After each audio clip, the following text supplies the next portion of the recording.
इस समय पूरे देश में ज्ञानवापी मस्जिद का मुद्दा गरमाया हुआ है।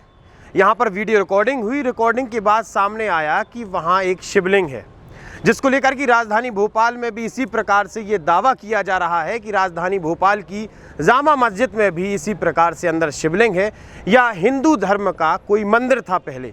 इस समय हमारे साथ मौजूद हैं संस्कृति बचाओ मंच के प्रदेश अध्यक्ष चंद्रशेखर तिवारी जी। सर, क्या है ये पूरा मामला?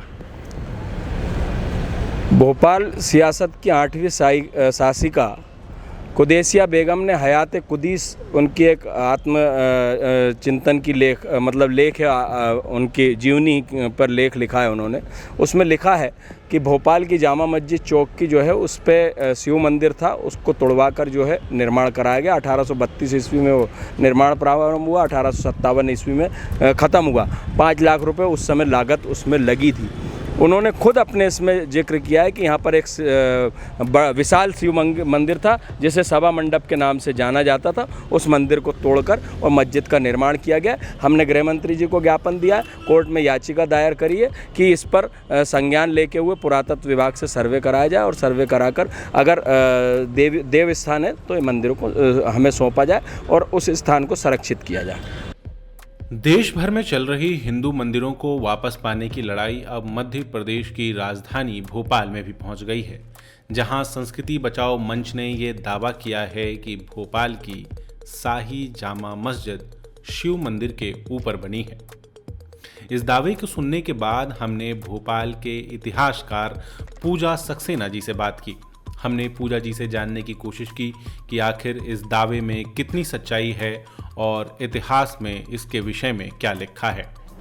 अगर हम इसको ध्यान से देखें शहर को, या आप गूगल इमेज भी देखें तो दिखाई देगा सैटेलाइट पे कि ये एक पूरा प्लान्ड टाउन था। इसमें ये वर्गाकार था और इसमें मध्य बिंदु को काटते हुए 4 बराबर रास्ते थे और हर रास्ते पर द्वार थे। इस तरीके से ये प्लान्ड टाउन था। लेकिन जो मध्य भाग था वहाँ पर एक सभा मंडल हुआ करता था। इस सभा मंडल की जगह आज जामा मस्जिद है। सभा मंडल के बारे में हमको जानकारी जो मिलती है वो मुख्य रूप से हयाते कुदसी किताब से मिलती है। हयाते कुदसी भोपाल की बेगम सुल्तान जहां बेगम ने उसको लिखा 1910 के लगभग। और इस पुस्तक में वह वर्णन करती हैं कि जो भोपाल की पूर्व बेगम थी कुदैसिया बेगम, जो रिश्ते में उनकी नानी भी लगती थी, उन्होंने सभा मंडल की स्थान पर या उसके अवशेषों पर जामा मस्जिद का निर्माण करवाया। वो और भी आगे बताते हुए कहती हैं कि एक अभिलेख मिला है, एक अभिलेख है जो ये वर्णन करता है कि सभा मंडल का निर्माण परमार राजा उदयादित्य की रानी सालमनी ने करवाया और उसमें वो तिथि का भी उल्लेख करती हैं। ये जो सभा मंडल है, विक्रम संवत का उल्लेख करते हुए उन्होंने कहा कि ये जो सभा मंडल है ये 1151 ईस्वी में शुरू हुआ और 1208 ईस्वी में ये बनकर पूरा हुआ। इतना ही नहीं, बेगम आगे कहती हैं कि यहाँ अभिलेख के अनुसार यहाँ पे 500 ब्राह्मण संस्कृत की विद्या का अध्ययन करते थे। वो 4 वेद पढ़ते थे, उपनिषद पढ़ते थे, षट दर्शन पढ़ते थे और पुराणों का भी अध्ययन करते थे। इस प्रकार के बहुत से विद्या केंद्र जो हैं भोज के समय के हैं, तो संभवतः यह भी एक बहुत बड़ा विद्या केंद्र रहा होगा। इसको आप यूनिवर्सिटी भी कह सकते हैं। तो बेगम ने इसका पूरा उल्लेख किया और यह भी बताया कि जो अवशेष हैं जामा मस्जिद के, उसी के ऊपर जो अवशेष हैं सभा मंडल के, उसी के ऊपर जामा मस्जिद का निर्माण किया गया है। ये संभव भी है। अगर आप बहुत ध्यान से जामा मस्जिद को देखें तो उसका जो प्लेटफॉर्म है वो काफ़ी ऊंचा है, जबकि ये जो क्षेत्र है ये काफ़ी समतल है, लेकिन प्लेटफॉर्म बहुत ऊंचा है। तो ये एक पॉसिबिलिटी बनती है कि सभा मंडल के अवशेषों को के ऊपर या समतल करके जामा मस्जिद का निर्माण किया गया है। जब ये सभा मंडल रहा होगा तो ये संभवतः सर्वतोभद्र प्रकार का मंदिर रहा होगा। सर्वतोभद्र क्योंकि इसके चारों कोनों में हम देखते हैं कि चारों दिशाओं में 4 गेट हैं, जिन्हें आज हम पीर गेट, जुमेराती गेट कहते हैं। शायद संभवतः यहाँ पर परमार काल में भी गेट रहे होंगे, उसी को पुनर्निर्माण करके ये गेट बने हैं।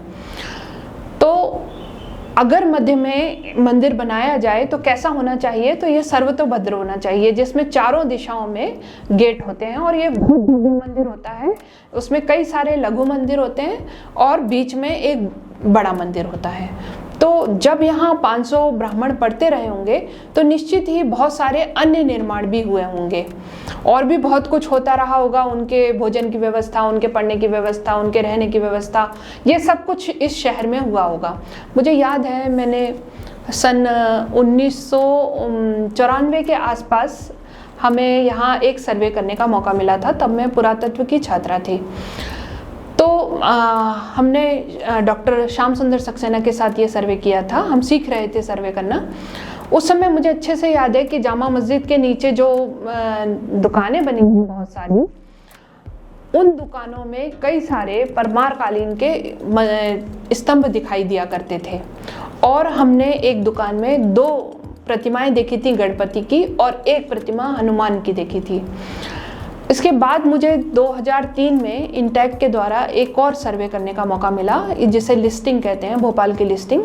और मैंने इसमें चप्पे चप्पे की जानकारी इकट्ठी की। इसमें पैदल सर्वे होता है।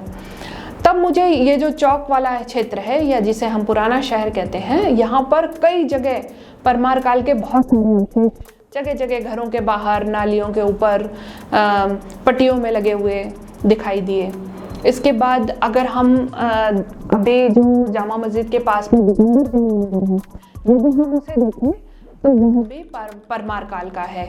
उसमें रिनोवेशंस हुए हैं, पर मुख्य मंदिर जो है आज भी अगर आप देखें तो स्तंभों को आप देखिए, प्रतिमाओं को देखिए, तो वो परमार काल के हैं। इसी प्रकार के बहुत से जैन मंदिर भी राजा भोज के समय के हमको दिखते हैं, जैसे समसगढ़ का मंदिर है या भोजपुर मंदिर के पीछे भी एक जैन मंदिर है। इस तरीके के कई सारे मंदिर हैं। तो पूरी जो सेटिंग दिखाई देती है वो परमार काल की ही दिखाई देती है। इस्लाम के भारत में आने के बाद हम देखते हैं कि बराबर 1000 सालों तक भारत का जो विद्या अध्ययन की जो परंपरा है, जो ज्ञान परंपरा है, उसको नष्ट करने की सबसे ज़्यादा कोशिश की गई।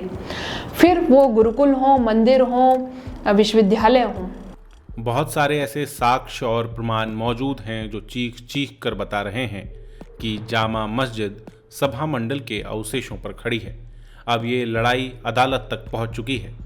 उसके आधार पर हम याचिका दायर करने जा रहे हैं और उस याचिका में हम पुरातत्व विभाग से इस मांग करेंगे कि इसकी खुदाई की जाए और यदि इसमें शिव मंदिर या अन्य हिंदू देवी देवता की मूर्तियाँ निकलती हैं उनको संरक्षित किया जाए और इसको मंदिर घोषित किया जाए।